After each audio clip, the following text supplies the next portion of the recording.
सदा शिवसमारम्भां शङ्कराचार्यमध्यमाम् शङ्कराचार्यमध्यमाम् अस्मदाचार्यपर्यन्तां वन्दे अस्मदाचार्यपर्यन्तां वन्दे गुरुपरम्पराम् श्रुतिस्मृतिपुराणानाम् आलयम् श्रुतिस्मृतिपुराणानामालयम् करुणालयम् करुणालयम् नमामि नमामि भगवत्पादशङ्करम् भगवत्पादशङ्करम् लोकशङ्करम् लोकशङ्करम् शङ्करम् शङ्करम् शङ्कराचार्यम् शङ्कराचार्यम् केशवम् केशवम् बादरायणम् बादरायणम् सूत्रभाष्यकृतौ वन्दे सूत्रभाष्यकृतौ वन्दे भगवन्तौ पुनः भगवन्तौ पुनः पुनः पुनः मन्दस्मितमुखाम्भोजम् मन्दस्मितमुखाम्भोजम् महनीयगुणर्णवम् महनीयगुणर्णवम् मधुराभाषिणम् शान्तम् मधुराभाषिणम् शान्तम् सर्वभूतदयापरम् सर्वभूतदयापरम् भक्तवात्सल्यम् जलधिम् भक्तवात्सल्यम् जलधिम् परमानन्दविग्रहम् परमानन्दविग्रहम् ज्ञानानन्दम् प्रपन्नोऽस्मि ज्ञानानन्दप्रपन्नोऽस्मि निर्मलज्ञानसिद्धये निर्मलज्ञानसिद्धये आयातु वरदा देवी अक्षरम् ब्रह्म संहितम् गायत्रीं छन्दसां मातेदम् ब्रह्म जुषस्व मे ओजोऽसि सहोऽसि बलमसि भ्राजोऽसि देवानां धामनामासि विश्वमसि विश्वायु सर्वमसि सर्वायुरभिभूरोम् गायत्रीमावाहयामि सावित्रीमावाहयामि सरस्वतीमावाहयामि चन्दर्शीनावाहयामि श्रियमावाहयामि गायत्र्या गायत्री छन्दो विश्वामित्र ऋषि सविता देवता अग्निर्मुखम् ब्रह्मा शिरो विष्णुहृदयगम् रुद्रशिखा पृथिवी योनिः प्राणापानव्यानोदान समान सप्राणा श्वेतवर्णा साङ्ख्यायन सगोत्रा गायत्री चतुर्विंशत्यक्षरा त्रिपदा षट्कुक्षि पञ्चशीर्षापनयने विनियोग ॐ भूः ॐ भुवः ॐ सुवः ॐ महः ॐ जनः ॐ तपः ॐ सत्यम् ॐ तत्सवितुर्वरेण्यं भर्गो देवस्य धीमहि धियो यो नः प्रचोदयात् ॐ आपो ज्योतिरसोऽमृतं ब्रह्म भूर्भुवस्वरोम् ॐ त्वदीयं सौन्दर्यं तुहिनगिरिकन्ये तुलयितुं कवीन्द्राकल्पन्ते कथमपि विरिञ्चि प्रभृतयः यदा लोकौत्सुक्यात् अमरललनायान्ति मनसा तपोभिर्दुष्प्रापाम् अपि गिरिशसायुज्य पदवीम् नरं वर्षीयांसं नयनविरसं नर्मसुजडं तवापाङ्गालोके पतितमनुधावन्ति शतशः गलद्वेणीबन्धाः कुचकलशविस्रस्तसिचयाः हठात् कृट्यत्काञ्च्यो विगलितदुकूला युवतयः. In this session, we will cover the 12th, 13th verse of Soundarya Lahari. In the 12th verse, the abundance of the Devi's beauty is presented. So the Devi's beauty is not comparable to anything else. See, sometimes when you want to compare, you use upamana. You can say the Devi's face is as beautiful as the full moon. That is an upamana. Even the upamana or any upamana will not be comprehensive. It will only touch the tip of the iceberg. So there is a famous quote. I think it is from John Keats, if I'm right. A thing of beauty is a joy forever. So he describes beauty in his poetry. See, beauty is something which is very, very deep, which gives you happiness, rejuvenates your mind. But ultimately what happens is that beauty diminishes with time. So this is the nature of physical beauty. We all know the physical beauty. We see something very beautiful, like a rose, for example. You want to possess it. You want to touch it. You're happy for some time, and eventually the happiness goes away. This is the nature of thing which is external. But there is something called something called an inner beauty. So when you touch the inner beauty, which is the spiritual beauty, you become part of that beauty and you grow with that beauty. And that beauty, the inner beauty, is infinite, it is limitless. See, the outer is also very beautiful. The outer doesn't last forever. The inner beauty lasts forever. It is always there. It is like a bottomless pit. It is very, very, very deep. You can't find an end to it. You can never touch the bottom. See, the nature of Ananda as Swarupa is like this. You can never touch it. In this sense, it is so deep, you will not be able to touch the bottom. It is infinite. The beauty, the inner beauty is infinite. It is very, very wild. You look at an ocean, for example. It is so huge, you cannot see the other side of the ocean. But still, you will be able to appreciate the ocean. Correct? You cannot hold that ocean in your mind. It is so huge. You don't know the depth of the ocean. It is infinitely deep. And that is the nature of the beauty, which is vast, deep, infinite. But still, you'll be able to hold it in your mind. Visualize that in your mind. And that beauty is Ananda. And this shloka says that the Devi is this beauty. And she is that beauty, the Anandam. The mind cannot comprehensively visualize it. It is not possible. How can you hold the infinite in your mind? It is not just a physical, it is not a physical beauty. It is that pure consciousness, that pure auspiciousness. And that beauty, that Anandam is so powerful, it is so intense, that becomes the foundation of the very life. And it takes you to deeper level of life experiences. So the Devi's beauty is joy, the Ananda, and recognizing this Ananda is about returning to our original state and being effortless.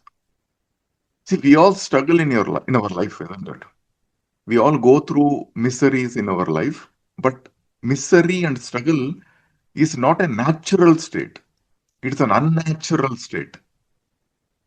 And this Devi's beauty is a natural state.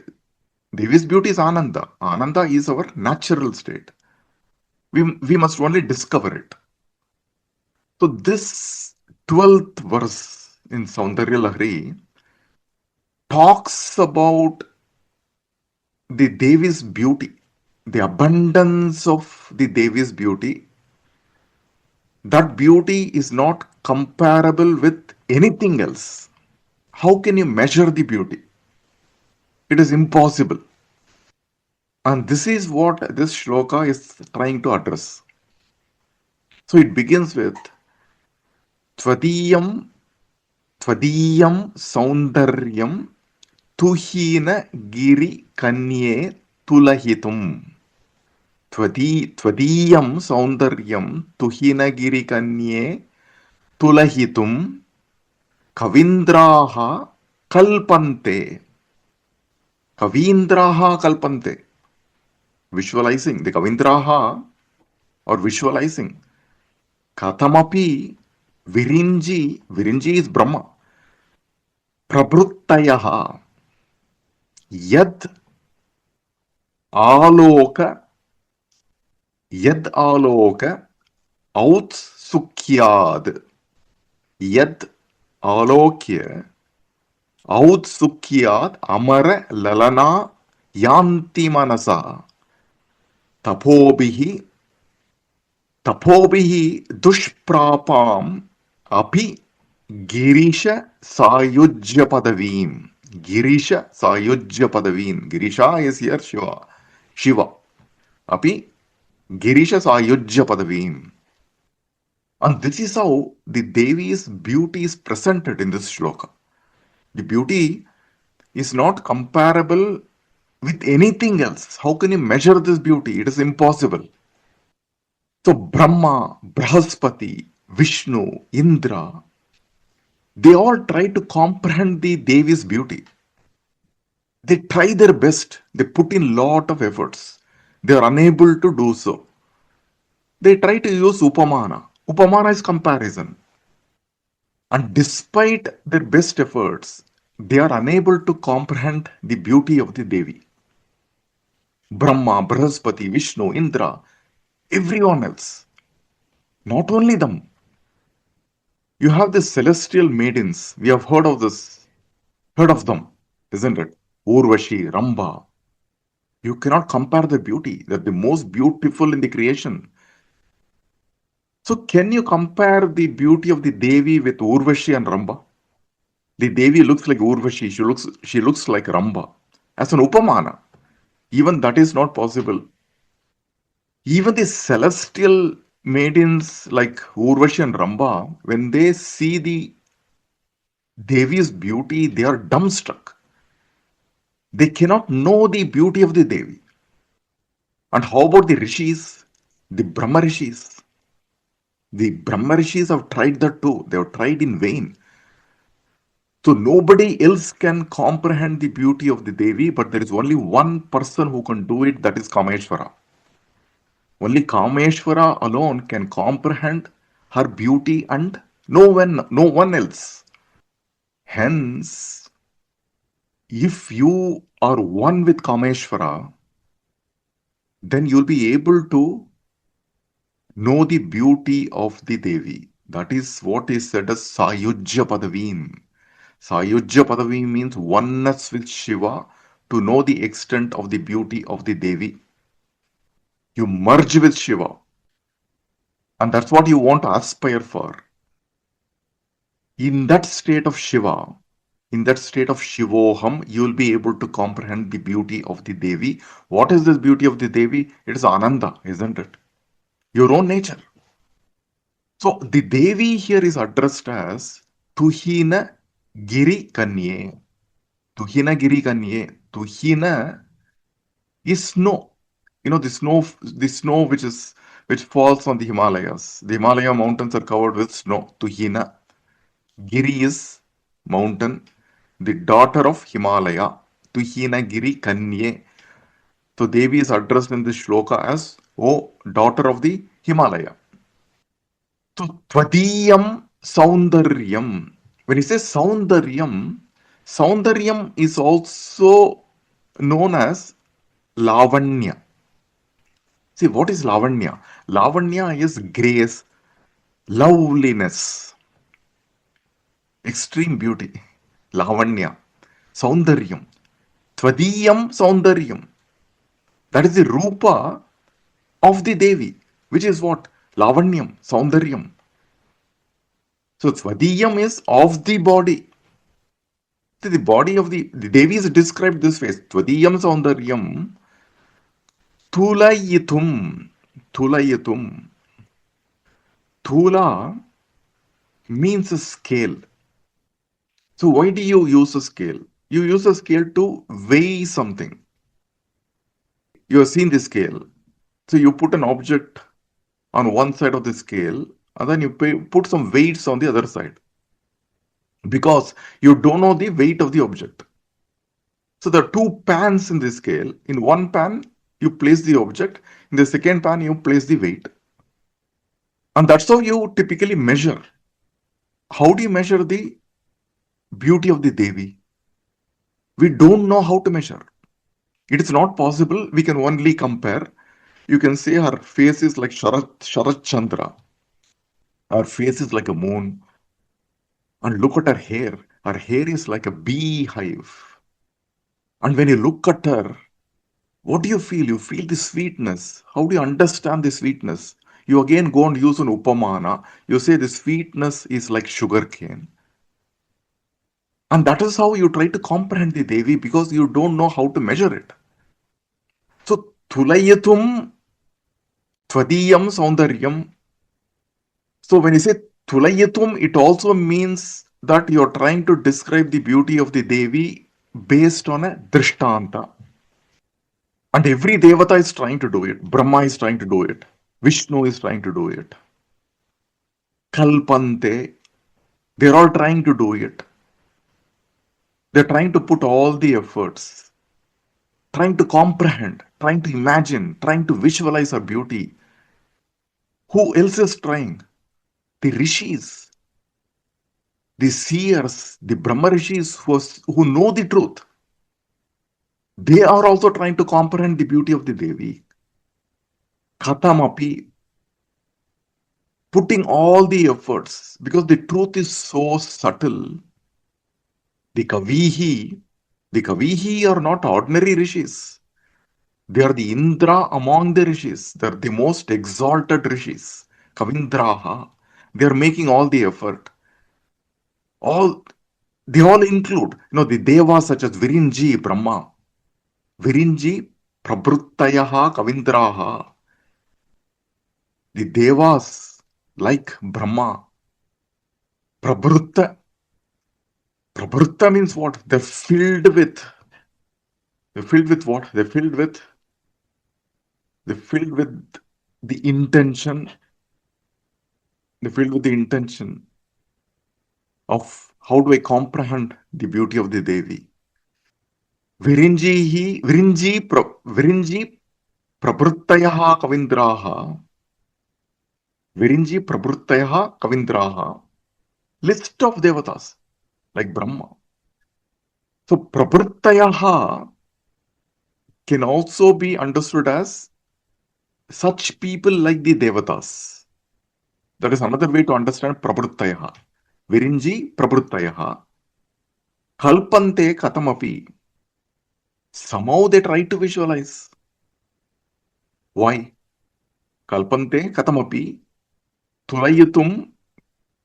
When you say Tulayati means what?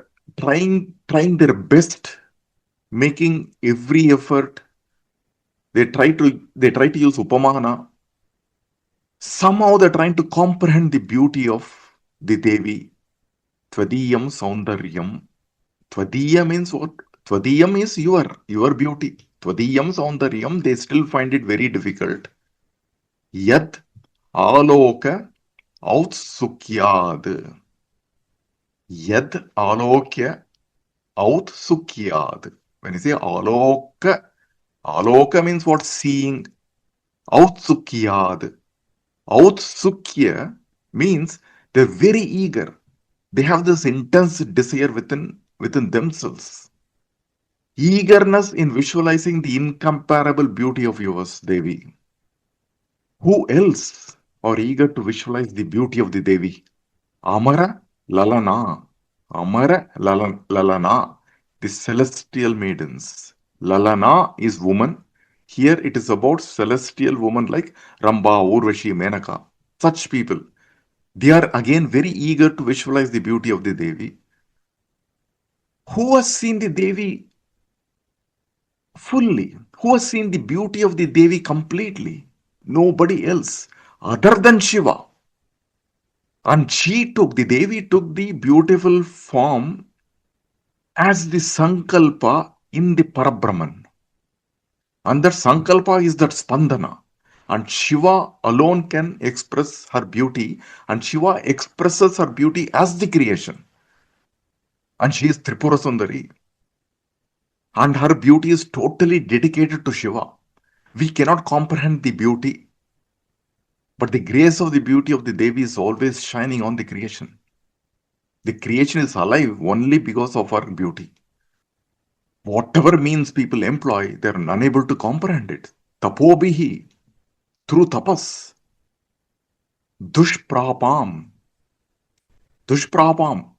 Despite all the efforts, they are unable to comprehend it.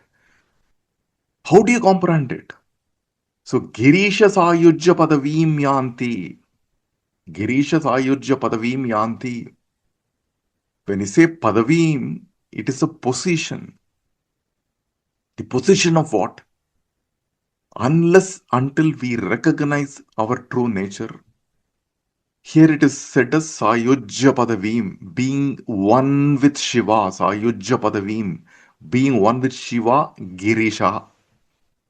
Unless we attain that, unless we realize the true nature, you will never be able to comprehend the beauty of the Devi. The beauty of the Devi is Ananda. How do one attain the oneness with Shiva? Severe penance, tapobihi. The Sayujya Padavim is not easy to attain. See, when you look at Sanidhya, Sanidhya means feeling the divine presence in our life. So that is the first step, Sanidhya. Once you feel the divine presence of that Parabrahman, that Shiva in your life, as the next step, you develop a closeness with that, with the divinity. That is Samipya. So Sanidhya Samipya. Then Sarupya.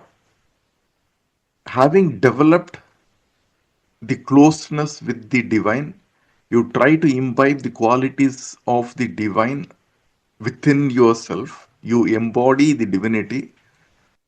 That is Sarupya. Then the next step is Sayujya, which is the ultimate union with the divine. So Sayujya Padavi means the complete oneness with Shiva. It is the final stage of the spiritual evolution where the individual dissolves into the divine consciousness, moksha, liberation, whatever you call it. All the other stages, Sanidhya, Samipya, Sarupya, you always have this duality. I am here, the divinity is there. Both me and divinity are separated. That is duality. Whereas Sayujya erases all the duality. It reveals the ultimate truth. There is only one consciousness. That one consciousness is Shiva. So in Sayujya Padavim, there is no question or there is no sense of I at all. I or mine. It is only the infinite consciousness. Everything is transcended. There is Shiva, Shivoham and nothing else. That is Sayujya Padavim. So aspiring for Sayujya Padavim alone will enable us to comprehend the beauty of the Devi. Because Shiva alone knows the beauty of the Devi. So Girisha Sayujya Padavim Yanti Dushprapam api Girisha Sayujya Padavim. Dushprapa, very difficult to attain, very difficult to reach. Why would anybody aspire to attain Sayujya Padavim? Because through Shiva they will be able to know the beauty of the Devi. Otherwise it is very difficult. Aloka Autsukyat. And the Devas like Brahma, Vishnu, Indra, they make tremendous effort to know the beauty of the Devi, including Amara Lalana, the celestial maidens. The celestial maidens undertake tapas. For what? To be one with Shiva. They are the most beautiful in the creation, right? The Ramba, Urvashi, Menaka, they are the most beautiful in the creation. They undertake tapas to be one with Shiva, and through him they can know the beauty of the Devi. Girisha Sayujya Padavim. See, in Kena Upanishad, it says, Yat manasana manute yena ahuhu manahamatam tadeva brahmatvam viddinetam yaditam upasate. That Brahman cannot be fully comprehended. The Brahman cannot be comprehended by the mind. So the Devi cannot be comprehended by the mind, cannot be comprehended by the senses. See, the celestial maidens, the Ramba, Urvashi, Menaka, they're nothing but our senses, our Jnanendriyam. How can Jnanendriyam understand the nature of the truth? So Ramba, Urvashi, they go and disturb the rishis. We also get disturbed by the Indriyams, isn't it? So we hear in Puranas. So Ramba goes and disturbs this rishi, Menaka disturbs Vishwamitra. So Amara Lalanaha, The celestial maidens are so eager to visualize your beauty. How can the beauty be visualized by the mind? It is beyond the mind, isn't it? The truth is beyond the mind and the senses. So the celestial maidens are the senses. Senses can never know the truth. The mind can never know the truth. Who can know the truth? Sayojya Padavim, being oneness with Shiva, that Shivoham alone, that is what realization, isn't it? That is the ultimate realization. See, for example, a mother shows her child all her love, but the mother will never reveal her beauty to the child. But she'll love the child. The mother will reveal her beauty only to her husband, only to please her husband, not the child. So she does alankaram on herself to please the husband, and the husband knows the beauty of the mother. So Rameshwara only knows the beauty of the Devi, and the Devi shows her entire presence only to her husband Parameshwara. And she assumes the form of Tripurasundari only because Parameshwara can unite with her. And both of them can play with the world. The world appears. It is their Leela. And that is how the beauty of the Devi is described in this shloka. The Devi adorns herself with lot of ornaments, but the Devi is not glorified by the ornaments. The Devi doesn't look beautiful because of the ornaments. The ornaments glorify themselves because the Devi adorns them. Our beauty cannot be comprehended. So, Tvatiyam Soundaryam Tuhinagiri Kanye Tulahitum Kavindraha Kalpante Katamapi Virinji Prabruttayaha Yaddaloka Outsukyat Amara Lalana Yanti Manasa Tathobihi Dushprapam Api Girisha Sayojya Padavim. And this is the essence of this shloka. In the next shloka, this is continued, the 13th shloka. So this beauty called Devi, this Ananda called Devi, when she looks at someone, what happens to the person? When she looks at someone through the corner of her eyes, what happens to that person? There is an extremely old man, an old, ugly looking person who cannot speak pleasant words, right? And the eyes are almost blind. That yellow thing which happens in the eyes. What is it called? Jaundice. Okay, I'm trying to find the word. Jaundice. Jaundice. Just imagine a person who is old, who is ugly looking, who cannot speak pleasant words, and the eye is infected with jaundice.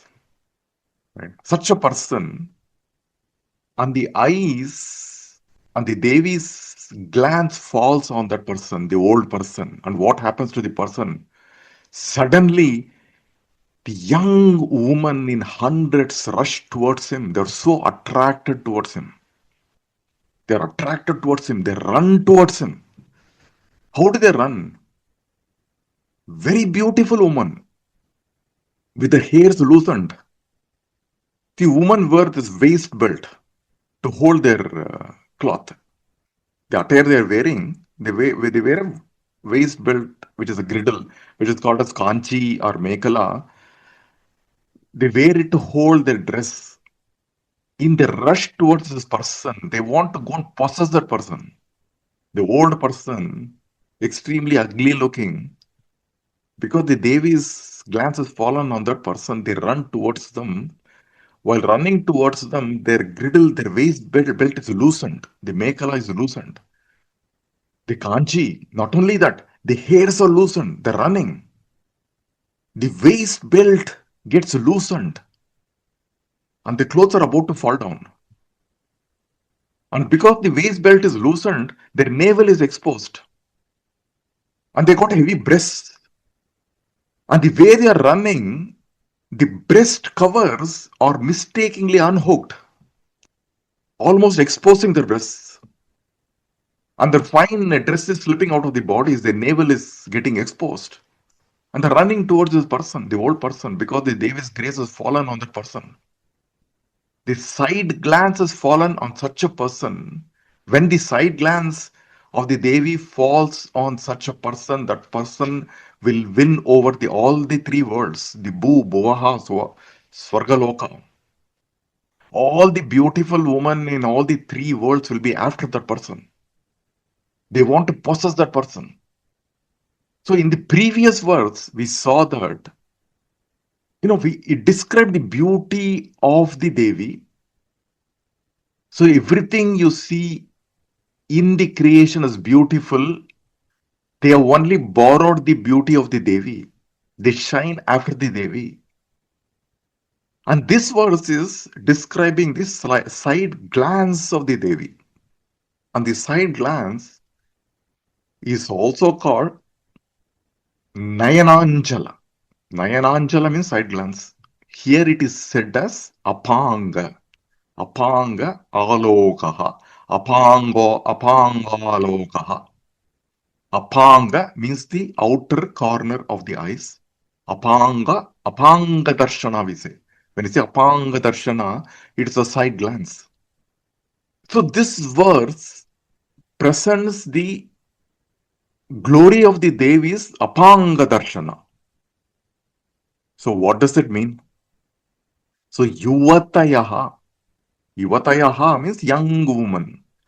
The young woman are running towards this old person. They want to possess him. And this yuvatayaha represent the Upanishad. What is the Tatparyam of the Upanishad? The Tatparyam of the Upanishad is Kameshvara, the Parabrahman, isn't it? Upanishad is Brahma Vidya. So the Upanishad Shabda is Trilinga. And it is equated to Yuvatayaha. Yuvatayaha. So when the Devi's glance falls on anyone, the person attains the status of Parabrahman. The Upanishads chase the one on whom the side glance of the Devi has fallen. Apanga darshana. Apanga amokaha. So the Upanishad chase the one on whom the Devi's side glance has fallen. 1 in million touch the Upanishad. It is only because of Purva Janma Punyam alone. It is only because of Purva Janma Punyam the Devi's glance has fallen on the person, and the Upanishad is coming to the person. Yuvatayaha. So Yuvatayaha stands for Upanishad. Upanishad is the means of knowledge of Brahman. And the Upanishad comes to the person who has got the grace of the Devi. And what is the subject matter of Upanishad? It is Brahmajnanam. And what is the palan of Brahmajnanam? Through Brahmajnanam, the person liberates himself or herself. So if the Devi's side glance falls, the timeless Shastram, the Upanishad, is revealed to that person. Yuvatayaha. When you say Yuvatayaha, young woman means what's timeless. They never age. The wisdom doesn't have an age, isn't it? It is forever young. When you say forever young, it means it is immortal. Immortal. And that becomes the nature of the person who touches the Upanishad. And because of the Devi's grace, the Upanishads keep running towards the person. And 1 in a million gets the chance to touch the Upanishad. It is only because of the Purva Janma Punya. So Yuvatayaha Anudavanti, the young women are running after the person. What type of person? Naram. Yuvatayaha Naram Anudavanti. So Varshiyamsam Nayana Virasam Narmasujadam. So the young woman or after the person, the Naram. And what type of person? Varshiyamsam Naram. Old man. Nayana Virasam. What is Nayana Virasam? Virasaha is look at the eyes of the person, look at the eyes of the old person. It is sapless, it is vigorless, affected with jaundice. Okay. Virasaha, Nayana Virasam. Nayana Virasaha, ugly looking person. Not only the person is ugly and old, the person is also insensitive to everything, unable to speak with pleasant words. Narmaso Jadam. Jadam is insensitive. He doesn't know how to speak to a woman to attract the woman. The person doesn't know the glory of the womanhood. See, Narma also means pastime, time pass, pastime, playtime. But the person here is Narma Sujadam, the nature of the person. So, despite the old, ugly looking person who cannot speak the pleasant words, the women are running after him in hundreds. Why? What is so great about him? Hundreds of women are running after him. Shatashaha yuvatayaha anudavanti. Shatashaha yuvatayaha anudavanti. Why? Because tava apanga aloke patitaha. Tava, your apa anga aloke. Apa anga aloke, your side glance, patitaha, it has fallen on that person. This person is what? Is somehow fortunate to receive the grace of the Devi. The Devi's side glance has fallen on this person. And this is the reason that Shatashaha Yuvatayaha Anudavanti. Hundreds of women are running after him. And how do they run after him? Galat Veni Bandaha. Galadveni Bandaha. Veni is the locks of hair. Locks of hair. So Galatveni Bandaha, the locks of hair on the heads of this woman are scattered. They become loose. And they're running towards that person. Not only that, Kucha Kalasha Visrasta Sichayaha. Kucha Kalasha Vistrasta Sichayaha. Kucha means the breasts, the bosoms. Kucha Kalasha means big bosoms, big breasts. Vistrasta means, they're wearing an upper cloth. Sichayaha means the upper cloth. And the upper cloth has slipped. Vistrasta means slipped. Vistrasta Sichayaha.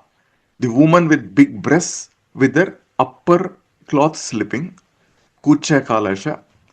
Vistrasta Sichayaha. And what about the belt they're wearing, the kanchi, the mekala? They're holding it around. They're wearing it around their waist to hold the cloth. The cloth they're wearing on their body. Hatat Trutyat Kanchyaha. Hatat Trutyat Kanchyaha. Kanchi is the girdle, the belt women are wearing around their waist. Trutyat Kanchyaha.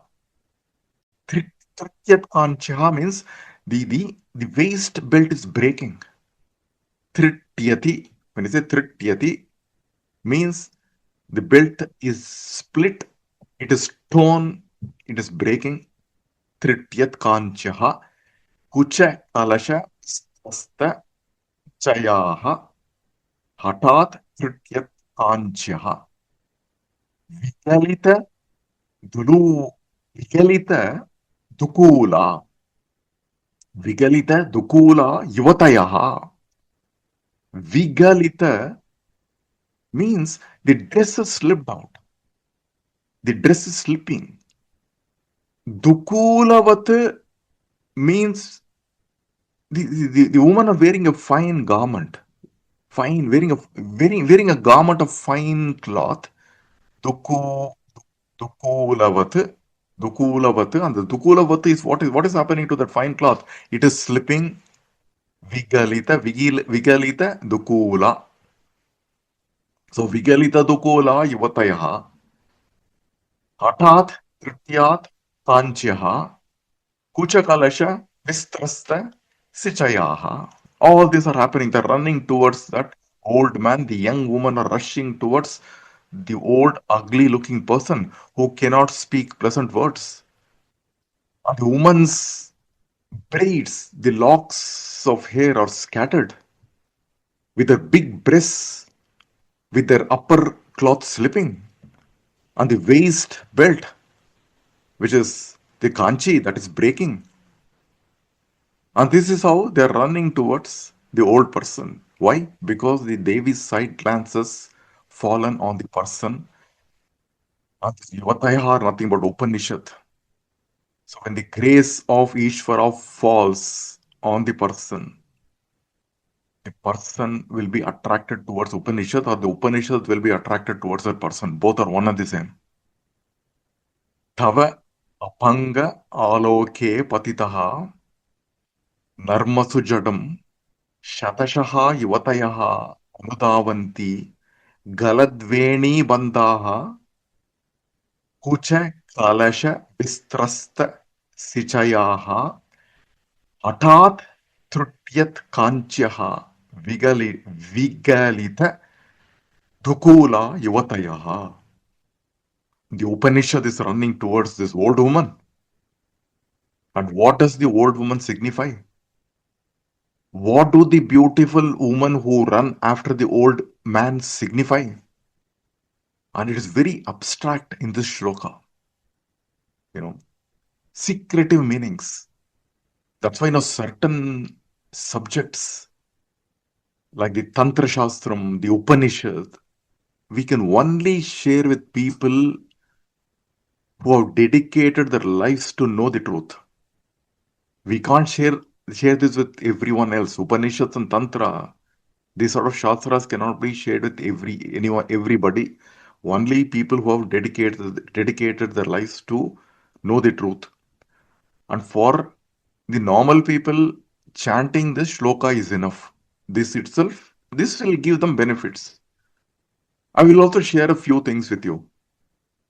What do the beautiful women who run after the old man signify? Now you are very clear in your mind. So when you look at the world of Tantra is very complex. Not only it is complex, it is complete. It gives us the vision of the entire cosmos.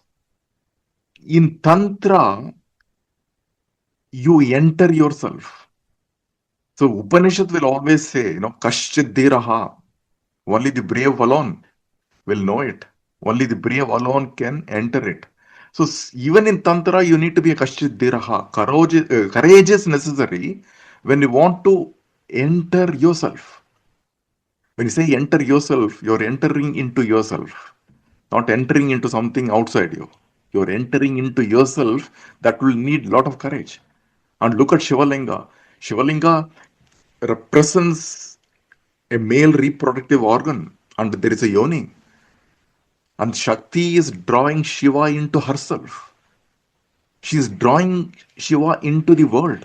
And what is Shiva doing? Shiva is lying down naked on the ground. And the Devi is sitting on him. The goddess is sitting on Shiva.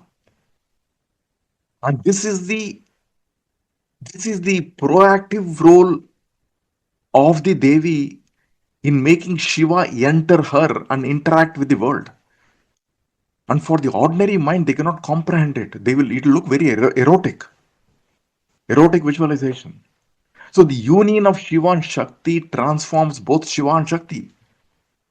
When the Devi steps on Shiva, when the Devi climbs on Shiva, Shakti, that Devi becomes Kali. She becomes very wild, untamed. That becomes her nature. And Shiva is Parabrahman. Shiva is very indifferent in the union. Shiva is very indifferent in the union with her. Because Shiva is a non-doer. And she is very wild. She's sitting on him. She's mounting on him. Very wild. And that is the nature of Kali. So in the peak of their union, Kali becomes Gauri. What is the peak of the union? The peak of the union is Ananda, isn't it? The peak of the union is Ananda. That Ananda, in that Ananda, Kali becomes Gauri. She appears as the beautiful nature called creation.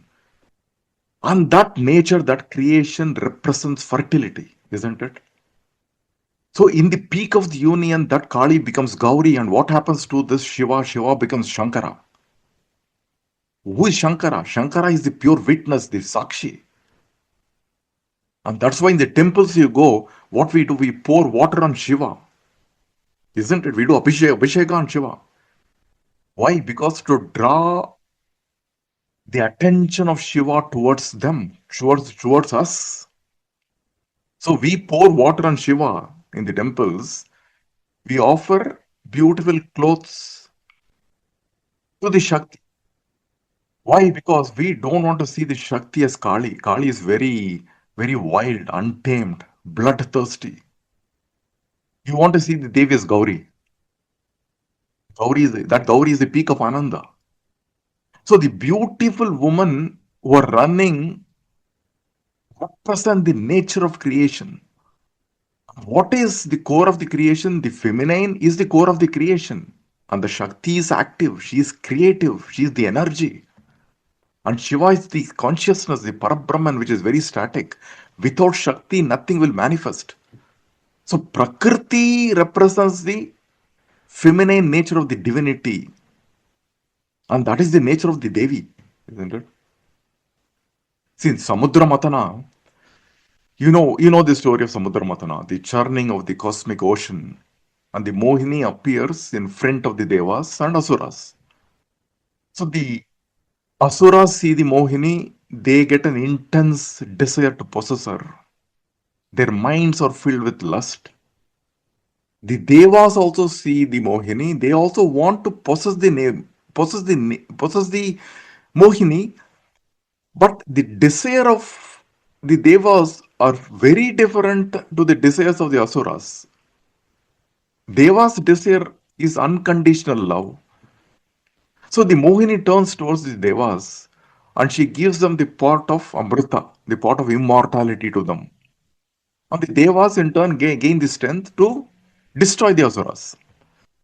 So the Mohini is same, but people look at the Mohini differently. So what does the old ugly man signify? See, the old generally don't look that beautiful, isn't it? What does ugly signify? What does ugly signify? Many don't have vivekaha and vairagyam. So very few are interested towards liberation or moksha. Most of the people are attracted towards the world. Isn't it? The asuras are also attracted towards Mohini, but the desires are very different. The world looks more attractive and beautiful, and vairagyam and vivekaha doesn't come to most people. And that is the reason vairagyam and vivekaha are ugly to many people. Correct? They're ugly to many people. Old also represents the vanaprastha ashrama. The ashrama which is dedicated to brahmacharyam, tapas and brahmajnana. That is the nature of old. So old is what? Old means the person who has got vairagyam, person with vivekaha, whose life is dedicated to brahmacharyam, tapas and brahmajnanam. That is the nature of the old. And this old person, the yuvatayaha, are attracted towards this old person. The yuvatayaha represents the Upanishad. Upanishad is Brahma Vidya. Yuvatayaha anudavanti. This means the young women are running after this person. Naram yuvatayaha naram anudavanti. So Upanishads come to the person who has got vivekaha and vairagya.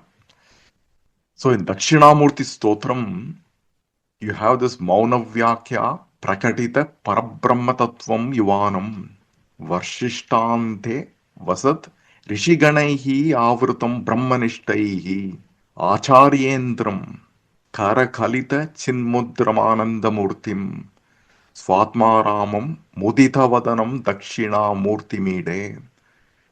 The Guru is young. Guru is a Yuva. Here in this shloka we say Yuvatayaha. Guru is young and Guru is surrounded by rishis who are old. Varshishtante rishi ganaihi. The old here signifies Vairagyam and Vivekaha. One who has lived life of Karma Yoga. And one who got Vivekaha. What is Vivekaha? Who knows Nitya Vastu and committed to Jnanam. And that is the nature of the old. And the Upanishad run towards such people. So in this shloka it is said, Devi casts a side glance on this old person, ugly looking, old, which means what? A person with Vairagyam, Vivekaha, one who was dedicated himself or herself to Brahmacharyam, Tapas, Brahmagnanam. The Upanishads keep running towards such a person, Yuvatayaha. In this shloka, it is also said the old person cannot speak pleasing words. Isn't it? Avidyayamantare vardamanaha swayam dira panditam manyamanaha janganyamana pariyanti moda andenaiva niyamana yadantaha. So when you say the person cannot speak pleasant words, it also means, people who are dwelling in the middle of ignorance, the one who are ignorant, especially people who dwell in ignorance, they consider themselves as all-knowing, very learned. But they are the most unfortunate ones. And such people lead, like how the blind leads the blind to fall into a pit. Similarly, all these ignorant beings, they are caught in delusion. They roam forever in samsara. So an ordinary person, look at an ordinary person. An ordinary person, how do ordinary people define their success? They're born, they're educated, they got a good job, they got marriage, they're married, they raise family, they build a home. And they say that they've experienced everything in life. They've experienced both pleasure and pain in life. And once they cross 50 years in life, they say that I'm very, very successful in life. They're very self-possessed about their achievement. And they spend the time in eating, sleeping. They eat on time, sleep on time also. And the time comes when they cannot consume food. They get old, they get bedridden. Still the person is self-possessed with the idea that I know many things in life. I've gone through many things. I'm so experienced in life. They think they are very, very brave. If the person does not have control over mind and senses, how can the person be brave? How much ever the person is educated, how much ever the person is successful inside themselves, they are still the slave of the mind and the senses. And today, we see many people in this situation. They don't have clarity on what they're doing. And they got many followers also. They themselves are walking in an uncertain path and they're pulling many people along with them. So what is being said here is for the Jignasu, a person who is established in Vivekaha and Vairagya, and that becomes very important for moksha. It is also about understanding the true essence of such a life. Such a life is mundane. And this mundane life doesn't take the person anywhere. So there are different way to understand all this.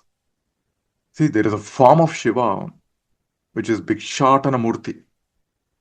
So Shiva takes this form and wanders in a forest as a mendicant. So he is completely naked and is begging for alms, bhiksha. So in his two hands, in one of the hands he holds a damaru, in the other hand is holding a skull, which is kapala. He's got four hands. Then the other hand is petting a deer, and the fourth hand is holding something that is only partially visible. And he's got a matted hair spread behind his back. He's wearing sandals. So that is the form of Bhikshatana Murti. So he's walking in the forest. He's walking in Dwarkavana, and in Dwarkavana there are sages with all the hermitages. So the sages of Dwarkavana are actively involved in rituals, yaga and yajna. They're doing yaga and yajna because they want to seek worldly powers, siddhis. They're not too interested in self-realization. They want siddhis, and they spend their life in austerity. At the same time, they've grown very proud of themselves because they've attained siddhis. So Shiva wants to teach them humility. So he appears as Bhikshatana Murti, a nude beggar. Normally, if you look at the Bhikshatana Murti, he'll be accompanied by Vishnu and Mohini. Now, Bhikshatana Murti is walking in the forest of Dwarkavana. Now, suddenly, the wives of the sages see Bhikshatana Murti, they get attracted by him. They see him as something divine, very pure, and they become very devoted to him. They run after him, like how this Yuvataya are running after this old person in the shloka. The wives of the rishis are running after Bhikshatana Murti. They're abandoning the duties of the household. They're drawn towards his irresistible presence. And the sages are seeing their wives. They're horrified. They're horrified about their wives' behaviors. But still, the sages have this ahamkara. They're so proud about themselves. They can destroy Bhikshatana Murti because they got siddhis. So what they do is, using their powers, they create all the strange animals. They manifest a serpent, then a very ferocious tiger, a rogue elephant, then also an asura, apasmara. They send all of them to attack Bhikshatana Murti. And what Shiva does, he takes the serpent and uses as a garland. He destroys the tiger and ties the tiger skin around his waist. He crushes the elephant. Then he dances in Ananda Tandava. He steps over this apasmara and dances in Ananda Tandava. So this dance symbolizes the destruction of ignorance and arrogance. Apasmara means ahamkara, the illusion of ahamkara. So the sages are witnessing this dance. They understand their error.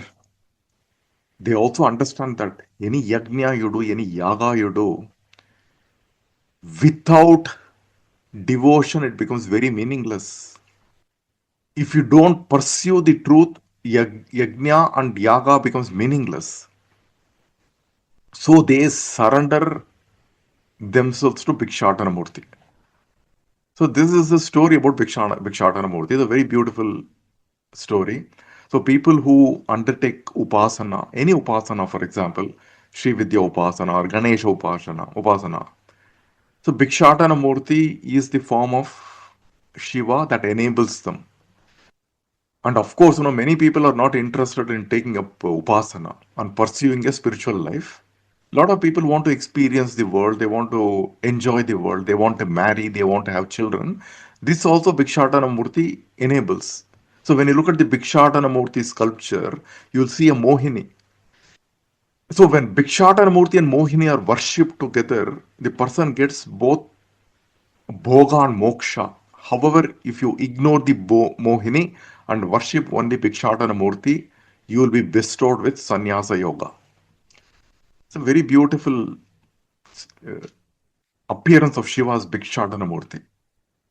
See, even if you look at Krishna, the bhakti of the gopis were so intense, they miss Krishna. even when Krishna is away from them, they get a feeling that 1000 scorpions are stinging in their body. So one day, what happens? Krishna steals the clothes of the gopis when they go to bath, and the gopis are completely naked. They're undressed. They're also embarrassed. So Krishna is insisting. He says, "Come out of the water, stand in front of me naked. Then I'll give your possessions back to you." And the gopis do not want to do it. Their ego, their ahamkara doesn't allow them to do it. But Krishna will not budge. He will not dance with them. They should uncover everything and come and stand naked in front of him. And when they're willing to let go everything, then the Kundalini rises. Then alone the Kundalini can rise. If you are holding on to things in the mundane world, how can the Kundalini rise? The gopis realize this. Then the Kundalini moves through the gopis and they dance in ecstasy. And this is what Krishna is demonstrating in Kalinga Nartana. That Kundalini is the Urdhvaretas. Urdhvaretas means what? It is the upward movement of energy. See, ordinarily what is happening is the energy is flowing downwards. It goes through the lower centers of existence. And what becomes important to people eating, sleeping, procreating, this is how the energy is used. And that becomes the primary goal of life. But the energy starts moving upward. That sadhaka experiences ananda. And this ananda is not related to something outside. The ananda is happening inside the person. And the Shiva is known as Urdhvalinga. Because Shiva's linga is pointing upwards towards Urdhvaretas, which symbolizes what? It symbolizes the flow of the energy. The flow of the energy upward. And ordinarily for people, the energy or the retas is wasted flowing downwards through the lower centers. When the energy flows upwards, the sadhaka is led to the union of the divine. And that Urdhvalinga is the state of Nirvikalpa Samadhi. So if you go to the Nataraja temple in Chidambaram, you will see Shiva as Urdhva Tandava Murti. So there is a beautiful story about Urdhva Tandava Murti. It's a story of Shiva and Kali. See, when we see, we normally see Kali and Shiva as separate, right? It signifies duality, and the duality itself is mithya. So the Urdhva Tandava Murti is a beautiful story from the Purana. So Shiva wanted to dance with Kali. Both of them are in a competition. So the understanding is that whoever loses the competition will leave the Chidambaram temple. So both Kali and Shiva danced in ecstasy, competing with each other. And the Devas and Rishis are watching this celestial dance. Shiva performed a difficult dance called Urdhva Tandava, where he lifts one of his legs vertically to touch the sky. And Kali has to emulate that. She is capable of doing it. But she hesitated a bit. Of course, she can perfectly do the dance. Who can match Shiva other than Kali? But Kali exhibited shyness. How can the feminine, a woman, lift her leg vertically upwards towards the sky? So in her shyness, she merged with Shiva and the duality disappeared. So when the Kundalini rises to Sushumna, it is Urdhva Tandavam. So in this Tandavam, the duality disappears. And this is the summarization of this shloka. So Yuvatayaha, the young woman, represent Upanishad Brahma Vidya. Upanishad is Srilinga Shabdaha. So Yuvatayaha and Upanishad. Upanishad comes to the person who has got the Devi's grace. And the subject matter of the Upanishad is Brahmajnanam. Through Brahmajnanam, the person liberates himself. if the Devi's side glance falls on the person, the timeless Shastram, which is the Upanishad, is revealed to that person. In that realization, the duality disappears. Naram varshiyamsam nayana virasam narmasu jadam tava apanga aloke patitam tava apanga aloke patitam anudavanti shatashaha galadveni bandaha kucha kalasha visrasta sichayaha hatat trutyat kanchyaha vigalita dukula yuvatayaha. So this is the shloka, the 13th shloka, and that is enough for today. So we will end this session. उत्तमे शिखरे जाते भूम्यां पर्वतमूर्धनि ब्राह्मणेभ्यो अनुज्ञाता गच्छति यथा सुखम् सुतो मया वरदा देवी प्रचोदयन्ति पवने द्विजाता आयुः पृथिव्यां द्रविणं ब्रह्मवर्चसं मह्यं दत्त्वा प्रजातुं ब्रह्मलोकम्। ओम सदाशिवसमारम्भां शङ्कराचार्यमध्यमाम् अस्मदाचार्यपर्यन्तां वन्दे गुरुपरम्पराम् स्मृतिपुराणानाम् आलयं करुणालयं नमामि भगवत्पादशङ्करं लोकशङ्करम्।